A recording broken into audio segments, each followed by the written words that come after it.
Hello, my favorite people. I have been getting some requests to bring back the historical reactions, and I am here to oblige you. What are we doing today? Obviously, we still have to keep it German because, again, a big part of this channel is German, or at least the content and culture and audience has become very, very German. And so, I hate to still in the 21st century attribute World War I, World War II with Germany. However, I think it is a big part of their history, and thus we're doing it. So, what are we doing today? We're checking out the biggest, most unknown facts, things that you may not have known about World War I and World War II.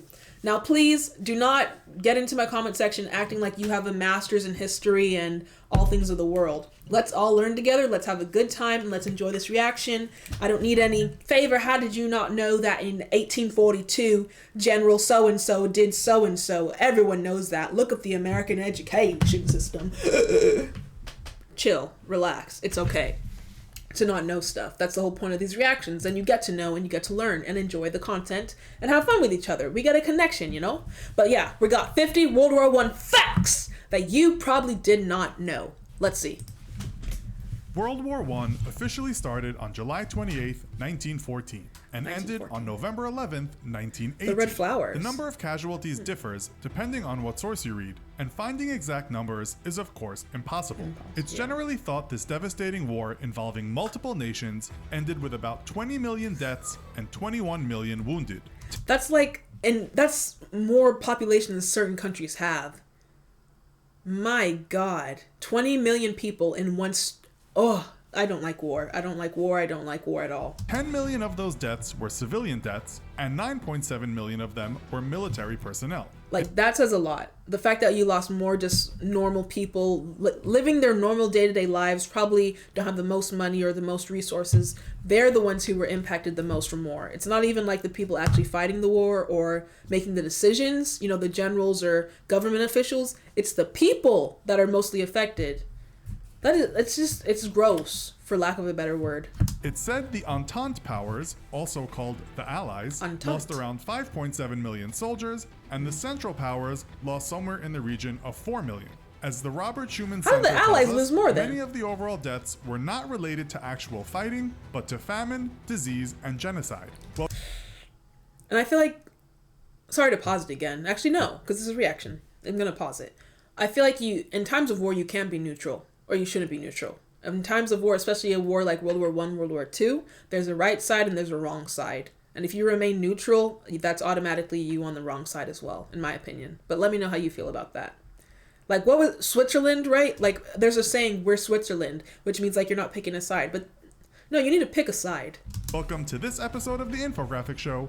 We're already starting off deep in it. Let's get into 50, this. The Allies. The Allies, Before we talk about details many of our viewers might not know, we have to spend a bit of time on the basics. Who was involved, for instance? Yeah. Well, it started with Austria-Hungary and Serbia declaring war on each other. Soon after, other countries got involved. As we already said, there were the Allies and the Central Powers. The main allies were the French Republic, the British Empire, and the Russian Empire. And it really is crazy how, in the grand scheme of things, two not majorly impactful countries, Austria and Serbia, were able to rile up into make this whole thing into a world war. Think of today, Serbia, Austria, no one really, they're not when you think of the UN, they're not one of the names that come up as a world power. I would say it's probably United States, China, whoever else. My point is, it's not Austria, it's not Serbia. Yet these two beefing with each other were able to cause a ripple effect and make it a whole world war. That is crazy. Italy changed sides and joined the Allies. The USA declared war on Germany on April 6, 1917. These were the main players on the Allied side, but backing them up were the countries of Belgium, Brazil, Greece, Montenegro, Romania, Japan, and Serbia. Please note that we have stated empires, which consisted of various other nations. If you go to the Cook Islands, you'll find a memorial with a list of its soldiers that fell in the war. Or you can look at a similar list of people who came from India and died in the war, and it's a very long one. For instance, 1.4 million Indians served, while 629,000 Canadians did. Yeah, you gotta include these people. Pay some respects to them. If India is losing 1.4 million people to help the war, they should be referenced too with an allied power. That's a big chunk of people. Even Canada. Like, you don't really hear about Canada or their effects on history much. But if they're out here sending soldiers and supporting the cause, then they deserve just as much respect, in my opinion. The empire where the sun never set was vast. Number 49. The Central Powers. The Central Powers' main players were Germany, Austria-Hungary, the Ottoman Empire, and Bulgaria. Then there were what were called co-belligerents and German client states. The main co-belligerents were the Dervish state, a Somali Muslim kingdom, the South African Republic, and the Sultanate of Darfur. Number 48. I didn't even know that. Germany mobilized 13,250,000 soldiers. 66% of them ended up as casualties, and 1.8 million of them ended up injured or in the ground. Over 20 million Russians served, and around 11.8 million, or 56% of them, died or got injured. These numbers are highly disputed. It's interesting because, again, when you think of the world wars, at least World War II, you think of Germany. But here he's saying that Russia supplied even more soldiers than Germany themselves. And I think we did a video back in the day about like why the war started. So I guess Russia was really just, though they weren't the ones who started the war, they were the ones pushing it to happen, which is very Russian, if you ask me. 0.2 million Brits went to war, and 886,000 of them didn't come back. 41% of those Brits died or were hurt in the war. The French sent 8.4 million people to war, and 1.4 million soldiers died. 67% of French soldiers were injured or died. The USA sent 4.3 million soldiers to war, and 53,000 of them didn't come back. 5.9% of American soldiers were hurt or died. That's still a pretty high number, 74,000 Indians from almost 1.5 million soldiers died in the war. 650,000 Italians from over 5.6 million soldiers died. Like, we're just saying numbers, but I don't think, me personally, I wasn't grasping the fact that we're talking about, I was like, oh, that's not that big of a number for America. 4 million soldiers sent, only 53,000 died. That's not crazy. Yeah, that is crazy. 53,000 people. This isn't Lego blocks or shoelaces. We're talking about individuals, people with families, people with lives, people with culture and history and like ancestry lost for a war. You get like, I don't know if it's like my frontal lobe developing as I'm about to turn 25 this year, but it really has clicked on me. Like, I used to do stuff that was just so reckless, like not using my blinker when I'm driving. I know, crazy, Favour, wow. I didn't ever think about sometimes the effects my actions could have, but now I always think, like, you get one life. Don't do anything stupid that could potentially end that life or jeopardize your safety, your family's safety, or the position you have worked so hard to put yourself in. Like, you need to at all times remember that, have that in the back of your head, because that will really stop you from doing some stupid ass shit. And my heart goes out to all these soldiers from all these countries from around the world, even the ones who on the Axis powers who didn't necessarily even have a choice to fight. Like, they lost their lives. You get one life, and depending on what you believe in, but factually, what we know, you get one life. And all over 20 million people. If you add up all these countries just on the screen, almost 20 million people, right? No, that's too much. I'd say 15 million. Whatever, the math doesn't matter. My point is, 15 million people lost their lives just like that for a war. Died. 62,000 Australia was involved, and 65,000 Canadians died. Romania was also badly hit, with 250,000 soldiers not coming back from the war. It was almost the same situation for Serbia, which lost 275,000 soldiers. And again, the war started because of Serbia, and they lost almost the least amount of people. Like, they're in the lower margins of people lost. So this makes me think it was always bigger than Austria-Hungary and Serbia. There was like more going on here, for sure. We can't go through every country, unfortunately, as it would just take too long. But these countries suffered the worst in terms of military losses. The USA also suffered in an entirely original way, but we are keeping that fact for the number 1 spot. Oh gosh! A chain reaction. Number 1 spot. Now that we have some of those basic facts over with, let's talk about more obscure things. Some people say one man was the catalyst for the beginning of the war. His name was Gavrilo Princip, the Bosnian Serb who assassinated Archduke Franz Ferdinand of Austria and his wife. He said after he was arrested, "I am a Yugoslav nationalist aiming for the unification of all Yugoslavs, and I do not care what form of state, but it must be freed from Austria." He obviously had no idea this would start a war, and then a world war. Number 46, always read the use by date. After the assassination... Did they just imprison him, or was he put to death? Someone let me know. The guy who killed Franz Ferdinand and his wife? Jeez. And a world war. Number 46, always read the use-by date. After the assassination, Mr. Princip didn't fancy a life in jail, so he swallowed a cyanide pill. However, this only made him feel sick because it said the pill was out of date. The 19-year-old also tried to shoot himself, but his gun was taken from him. Talk about an ill-starred life. He was then sent to prison, where conditions were so awful, he got very sick, lost a limb, and died looking not much different from a skeleton. There's a saying in America, when you fuck around, you're going to find out. His actions had a cause and effect, and he tried to cheat his karma, I guess you could say, and it just didn't work. Was it worth it? Millions of people dead for one guy who had a political view. I'm sure to him, he would probably still to this day say, yes, it was worth it, but I question. Someone let me know. What you think? Was it worth it? If you really have that strong of an opinion, would you really go to... what lengths would you go to for it? Number 45.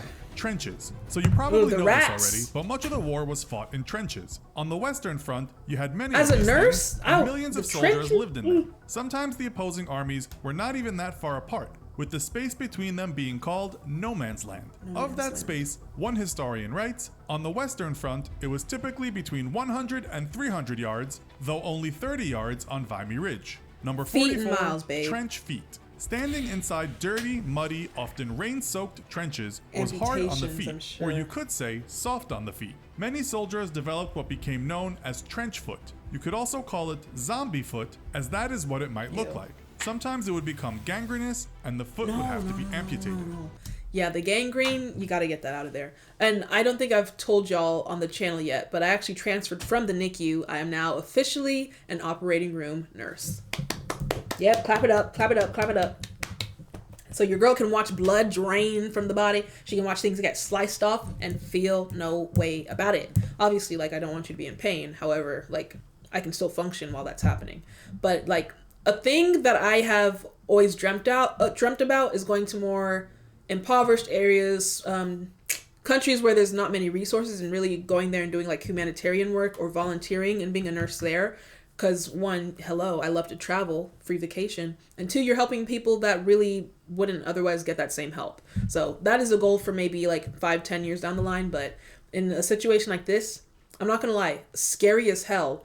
But if the soldiers need the help, then you got to go. It's literally your call. Like, you got to go. Number 43, dogs. The British love their dogs, and during the war, some people in the UK donated their canines to the war effort. What the heck? How are you gonna send your little beagle? Carry messages, and they were hard to shoot. Smaller dogs were also great at catching rats in the trenches. Believe it or not, there were what was called casualty dogs. These dogs would run around the battlefield with medical supplies tied to them, so injured soldiers could be helped. Okay. When he said that, I thought he meant like they would send the dogs as a diversion so that the opposing side would try to shoot and kill the dog while the soldiers could run another direction, like a diversion tactic. But no, they're actually there to give medical aid. Good job. They were like little four-legged ambulances. Number 42, Cute. Jackie. South African soldiers took a baboon to France to help out. Its name was Jackie, and it had a uniform. Number 41, dead fish. Goldfish were also employed, or we should say sacrificed. They were used to test the water that had been used to wash gas masks. If the fish died, those masks needed a better washing. Number 40, a stairway to hell. The Brits used to hate German Zeppelins. Vegans, how do you feel right now? Airships that would fly over Britain. They killed about 500 people in the UK, and the British public certainly didn't like the sight of them. The first ever Zeppelin attack by Germany on Britain happened at Great Yarmouth and King's Lynn in January 1915. Where did Led Zeppelin get its name from then? By the end of the war, the Brits had become pretty good at shooting them down, destroying 77 of the 115 airships of the German Zeppelin fleet. Number 39, British men. When the war began, there were just 350,000 soldiers in the British Army. That number became millions when conscription was introduced in 1916. That meant that if you were a bloke aged 18 to 41 and in decent health, off to war you went. Oh, you didn't get a choice, dang it. Going. Some people just refused to fight. Many of those people may have had an inkling of the utter carnage that was taking place on the front lines while higher-ups were busy moving plastic figures over a map. Others were pacifists because of their religious beliefs. Those that refused to go were called conscientious objectors, and it's believed there were 16,000 of them in the UK. One man writes, "I looked him straight in the eye and told him, I said, I respectfully refuse to obey your orders." I respectfully refuse. On the battlefield, I respectfully refuse. In a British accent, too. And he went barmy. Absolutely barmy. Barmy means crazy, if you didn't know already. Not many Brits use this word nowadays. Well, to be fair, if you're so bloodthirsty, you go. Leave me alone. For sure. I feel like... I mean, it's hard to say, though. Because if you need the numbers, you need the people, then a draft is necessary on a political standpoint. But at the same time, human autonomy. If I don't want to freaking go fight a war, I shouldn't be forced to go fight a war. 7. Dear Bertrand.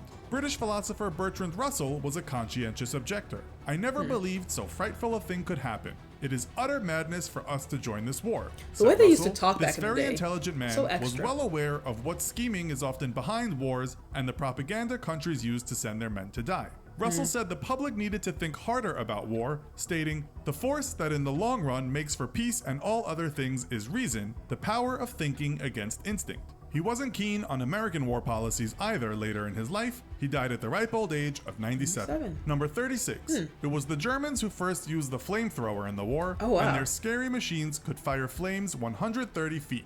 So what were they doing with that? Catching people on fire? Terrified British soldiers. Number 35. The Germans were out here, Jesus, they really are the German people. Some of the best inventors we've ever had in history. Now, I'm not talking about, like, I'm not commending them for literally lighting people on fire during war. But, like, you think of the automobiles. Didn't they, like, Europe is a continent. I was just thinking of the wristwatch from Sweden or something, probably. I don't know. Someone correct me. I'm sure you will in the comments because y'all like to talk shit. However, I'm just saying, the Europeans, y'all know how to make stuff. Like, Europeans and America, head to head when it comes to, like, production and creating things that the whole world really needs.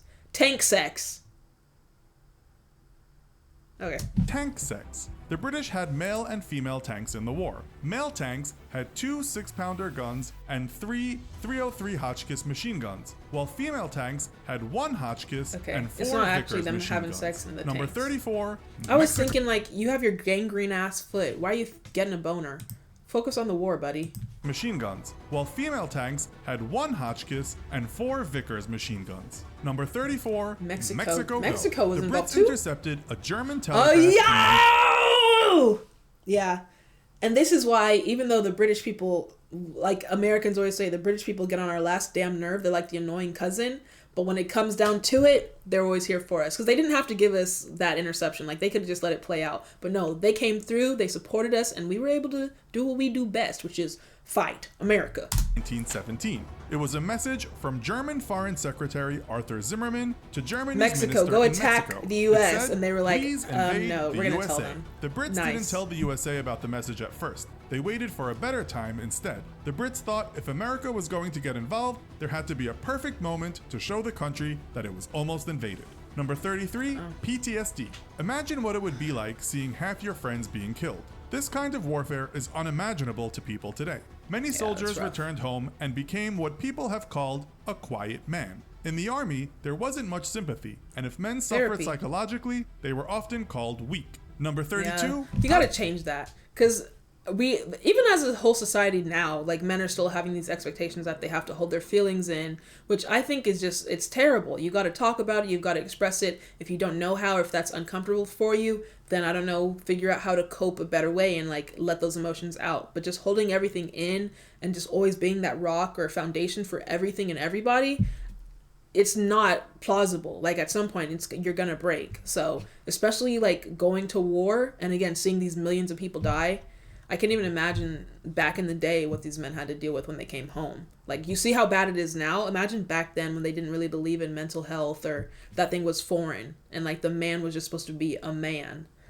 Like, that's shitty. What do you really feel? I feel bad for them. This excerpt from a book written after the war about the mental state of some men that came back. It says that some of those men suffered loss of memory, insomnia, terrifying dreams, pains, emotional instability, diminution of self-confidence and self-control, attacks of unconsciousness or of changed consciousness, sometimes accompanied by convulsive movements resembling those characteristic of epileptic fits, incapacity to understand any but the simplest matters, obsessive thoughts, usually of the gloomiest and most painful kind, even, in some cases, hallucinations and incipient delusion. Must say, though, the hallucinations and delusions is when it gets dangerous for them and everyone around them. Like when you get to that stage, that's when, okay, you need to go get help. It also states that these symptoms make life for some of their victims a veritable hell. Number 31, no shocks please. Sigmund Freud didn't like the fact that many of these suffering men were given electric shock therapy. We should start reckoning to philosophers too. Freud wrote that war neuroses were best treated with psychoanalysis, not shocks. Okay, yeah. Number 30, military... Though, I was about to say, because Freud scares me, some of the shit he says, but he was right there. Definitely psychoanalysis rather than just shocking their brain away. The military fought back against all these intellectuals, saying war could ruin a man physically and psychologically. One military man wrote, "War neuroses, which persists, is not a credible disease to have, as it indicates in practically every case a lack of the soldierly qualities which have distinguished the Allied armies. No one should be permitted to glorify himself as a case of shell shock." Shell shock was exactly what it sounds like, a kind of PTSD before the expression was created. Number 29, whoever that guy, get him out of here, whoever that guy was. Place. It's generally thought that the First World War was the sixth deadliest of modern wars. Oh, dang. Number 20. The sixth? And millions of people, tens of millions of people died, and it's only the sixth on the list? What were the other 5 then?